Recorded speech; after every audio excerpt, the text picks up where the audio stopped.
इसके बाद एक नोटिस और सर्कुलेट हो रहा था सोशल मीडिया में, इसमें भी जो रेलवे की तैयारी ये पता चलती है, ये कोई ऑफिशियल नोटिफिकेशन नहीं है।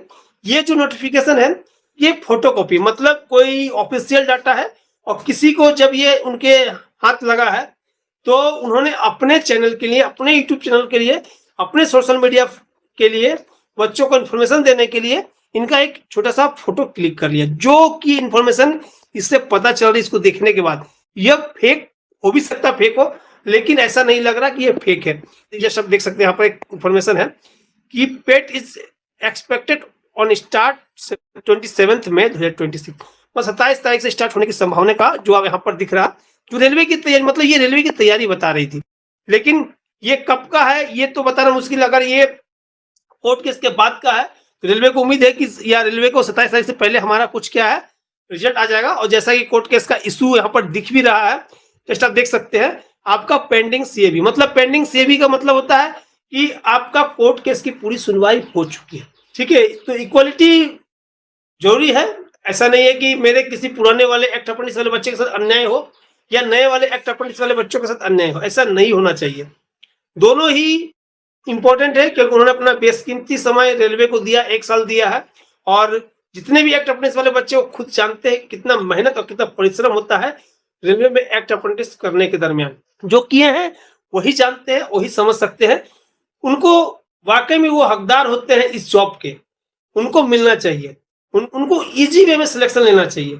जब आप एक्ट अप्रेंटिस वाले बच्चे ले रहे हैं, उस लेते समय ही आप जितनी इंक्वायरी करना कर लीजिए, आप जितने क्वालिफिकेशन चेक करने कर लीजिए, जितने करने, आपको एग्जाम लेना तो एग्जाम ले लीजिए, एग्जाम लेके एक्ट अप्रेंटिस के लिए आप रेलवे में रिक्रूटमेंट दीजिए, लेकिन जॉब आप उसको तुरंत दीजिए। आप एक्ट अप्रेंटिस करने के लिए 1 साल के लिए दीजिए, आप उनको जो सैलरी देते हैं 7,000, 10,000, ठीक है, या 15,000, जो भी सैलरी आप दे रहे हैं, जो भी स्टाइपेंड दे रहे हैं, आप सैलरी नहीं कहा जाता है, इसको स्टाइपेंड कहा जाता है। ठीक है, जो भी दे रहे हैं आप एग्जाम लेने के बाद, सब कुछ करने के बाद दीजिए, और लेकिन 1 साल के बाद इनकी परमानेंट सोल्यूशन होना चाहिए बच्चों को। आप ऐसे रास्ते पे लाके बच्चों को खड़े कर दिए कि आपस में नए पुराने लड़ रहे हैं। क्यों लड़े भाई? लड़ने के लिए आप देख क्यों रहे, छोड़ क्यों रहे? रेलवे की बहुत बड़ी गलती है। ये जो फाइनल जजमेंट है 22 तारीख ही आपको यहाँ पर शो हो रहा है।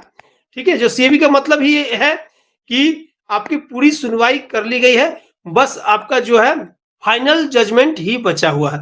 लेकिन इसमें आपको एक और पेज है। पेज क्या है ये जान लीजिए कि जिस डेट को आपको बताया गया है कि इस डेट को आपको जजमेंट दिया जाएगा, अभी जो इन्फॉर्मेशन है आपको 7 मई से लेके 5 जून तक आपका हाई कोर्ट तेलंगाना का क्या है, समर वेकेशन की छुट्टी है। मतलब अगर इनका जो छुट्टी अगर रहेगा, मतलब 5 से 7 के बीच में ही आपको 22 तारीख है देखने को मिल रहा। तो 22 तारीख को अब किस तरह से रिजल्ट आएगी ये तो आने वाला समय ही बताएगा, क्योंकि इसमें इस बीच क्या समर वेकेशन का क्या है, इनका छुट्टी है। तो हो सकता है इस दिन आपको रिजल्ट मिल पाए कि नहीं मिल पाए, ये अलग बात है कि मिलेगी कि नहीं मिलेगी।